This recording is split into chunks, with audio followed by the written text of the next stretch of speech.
அனைவருக்கும் வணக்கம். நான் உங்கள் உதயா. இன்னைக்கு நம்ம சேனல்ல ஒரு 15 நிமிஷத்துல ரெடி பண்ற மாதிரி ஈஸியான ஒரு பிரேக்ஃபாஸ்ட் ரெசிபி எப்படி பண்றதுன்னு பார்க்கலாம். இந்த ரெசிபி குழந்தைங்களுக்கு ரொம்பவே பிடிக்கும். இது பிரேக்ஃபாஸ்டாகவும் கொடுக்கலாம். அதே மாதிரி ஈவினிங் ஸ்நாக்ஸா சாப்பிட்றதுக்கும் ரொம்பவே நல்லா இருக்கும். வாங்க இன்ஸ்டன்ட்டா பண்ணக்கூடிய இந்த பிரேக்ஃபாஸ்ட் ரெசிபி எப்படி செய்யறதுன்னு பார்க்கலாம். ஒரு மிக்சிங் பவுல்ல 1 கப் ரவை சேர்த்துட்டு அது கூடவே 1 கப் தண்ணி சேர்த்துக்கிறேன். ரவை வறுக்காத ரவை தான் எடுத்திருக்கேன். நீங்கள் வறுத்த ரவை வறுக்காத ரவை ரெண்டுத்தில் எது வேணால் எடுத்துக்கலாம். அதே மாதிரி தண்ணியை இதில் சேர்க்கறதுக்கு முன்னாடி கொஞ்சம் சூடுபடுத்திட்டு அதுக்கப்புறமா சேர்த்துக்கோங்க. வெது வெதுப்பாக இருக்கணும் தண்ணி.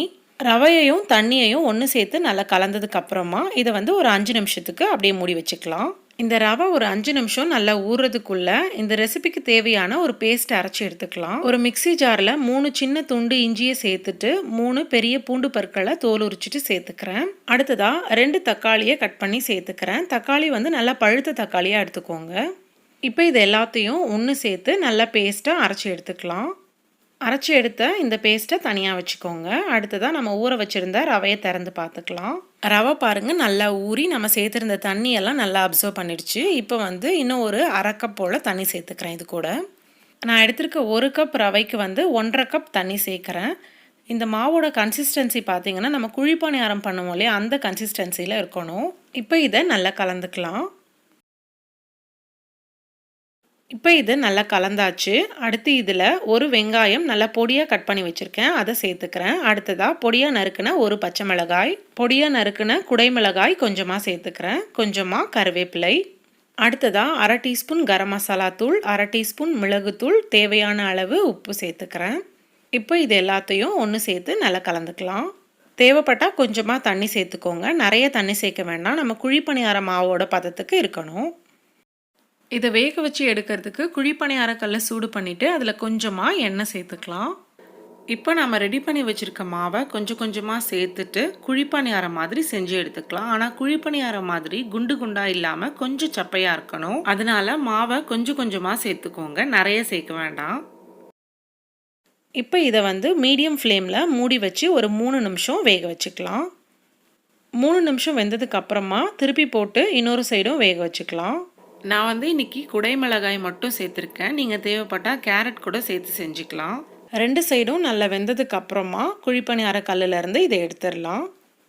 மீதி இருக்க எல்லா மாவையுமே நம்ம இந்த மாதிரி சின்ன சின்னதாக மினி இட்லி மாதிரி குழிப்பணியார கல்லில் செஞ்சு எடுத்தாச்சு. இது இருக்கட்டும். அடுத்ததாக வேறொரு கடாயில் 1 டேபிள் ஸ்பூன் எண்ணெய் சேர்த்துக்கிறேன். எண்ணெய் நல்லா சூடானதுக்கு அப்புறமா 1/2 டீஸ்பூன் கடுகு சேர்த்துக்கிறேன். கடுகு நல்லா பொரிஞ்சதுக்கு அப்புறமா 1/2 டீஸ்பூன் சீரகம் சேர்த்துக்கிறேன். அடுத்ததாக கொஞ்சமாக கருவேப்பிலை. அடுத்து நாம் அரைச்சி எடுத்த தக்காளி விழுதை இதில் சேர்த்துக்கலாம். காரத்துக்காக 1 டீஸ்பூன் மிளகாய்த்தூள் சேர்த்துக்கிறேன். 1/2 டீஸ்பூன் கரம் மசாலா தூள், 1/2 டீஸ்பூன் மிளகுத்தூள். இப்போ இது எல்லாத்தையும் ஒன்று சேர்த்து மிளகாய்த்தூளோட பச்சை வாசனை போகிற வரைக்கும் நல்லா வதக்கிடலாம்.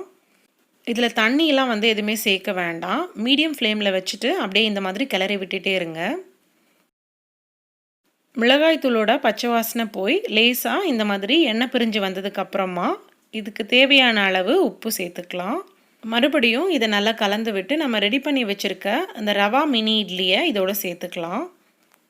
இந்த மினி இட்லி மசாலாவோட ஒன்று சேர்கிற மாதிரி நல்லா கலந்துக்கோங்க. நல்லா கலந்ததுக்கு அப்புறமா இதை மூடி வச்சு மீடியம் ஃப்ளேமில் ஒரு 2 நிமிஷம் வேக வச்சுக்கலாம். 2 நிமிஷம் வெந்ததுக்கு அப்புறமா திறந்து பார்த்துட்டு இதை ஒரு முறை நல்லா கிளறி விட்டு ஸ்டவ் ஆஃப் பண்ணிடலாம்.